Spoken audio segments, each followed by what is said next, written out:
আসসালামু আলাইকুম। আমি জামি খান আজকে আপনাদের সাথে কথা বলবো ডিজিটাল মার্কেটিং নিয়ে।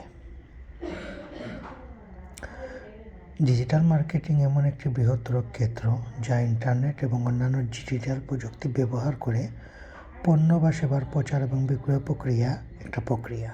এটি বহু ধরনের টেকনিক এবং প্ল্যাটফর্ম ব্যবহার করে ব্যবসাগুলো তাদের লক্ষ্য বাজারে পৌঁছানোর জন্য ডিজিটাল মার্কেটিংয়ের বিভিন্ন উপকরণ কাজে লাগায়। এখন ডিজিটাল মার্কেটিংয়ের বিভিন্ন ক্ষেত্র আছে। কৌশলগুলো আমরা একে একে জেনে নেব। প্রথমে আসে এসইও অর্থাৎ search engine optimisation. Search engine optimisation হলো একটা ওয়েবসাইট বা ব্লগের কন্টেন্টকে অপটিমাইজ করা যাতে তার সার্চ ইঞ্জিন যেমন গুগল, বিং ভালোভাবে র্যাঙ্কিং পায়।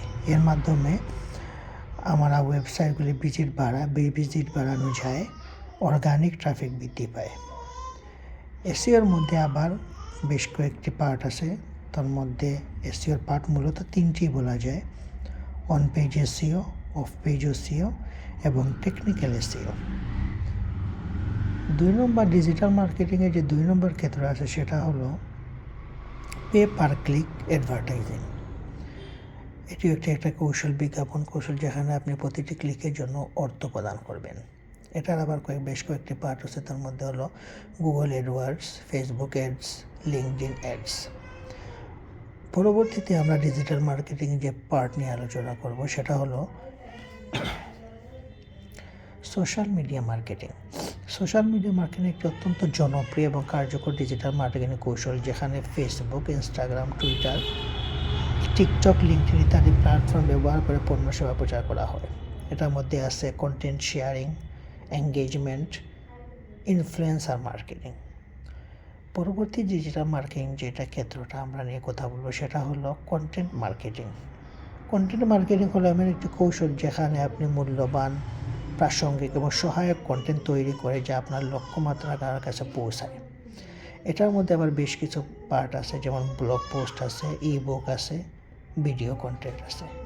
পরবর্তী যে ডিজিটাল মার্কেটিংয়ের পার্ট নিয়ে আমরা আলোচনা করব সেটা হলো ইমেল মার্কেটিং।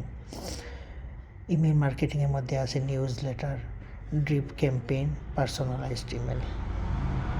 এরপরে ডিজিটাল মার্কেটিং আরেকটি ক্ষেত্র হলো অ্যাফিলিয়েট মার্কেটিং। অ্যাফিলিয়েট মার্কেটিং হলো একটা প্রক্রিয়া যেখানে অন্যরা আপনার পণ্য বা সেবা প্রচার করে এবং সেই প্রচারের মাধ্যমে তাদের বিক্রি হলে সেখান থেকে একটা কমিশন পাওয়া যায়। পরবর্তীতে যে ডিজিটাল মার্কেটিং যে পার্ট হলো সেটা হলো ইনফ্লুয়েন্সার মার্কেটিং। এটা একটা জনপ্রিয় কৌশল। ইনফ্লুয়েন্সারের মাধ্যমে পার্টনারশিপ করেন যাতে তাদের ফলোয়ার তাদের বৃদ্ধি করা হয়। পরবর্তীতে রিগার্ডিং রিমার্কেটিং আছে। তারপর আছে অ্যানালিটিক্স, ডেটা ট্র্যাকিং। ডিজিটাল কার্যকরী হলো আপনি প্রচার। ডিজিটাল মার্কেটিং মূলত হলো যে এটা একটা ধরনের প্রচার। পরিশেষে আমরা বলতে পারি ডিজিটাল মার্কেটের সবচেয়ে বড় সুবিধা হলো যে এটি অত্যন্ত পরিমাপযোগ্য এবং খুব কম খরচে আপনি একটি বিশ্বব্যাপী অডিয়েন্সের কাছে পৌঁছাতে পারেন। স্যার আপনি সঠিক আপনার প্রচারের কার্যকতা প্রচার করা অত্যন্ত পায়। আপনার ব্যবসার জন্য সঠিক কৌশল বেছে নেওয়া হবে গুরুত্বপূর্ণ, যা আপনার লক্ষ্যমাত্রা গ্রাহকের আচরণের উপর ভিত্তি করে তৈরি হবে।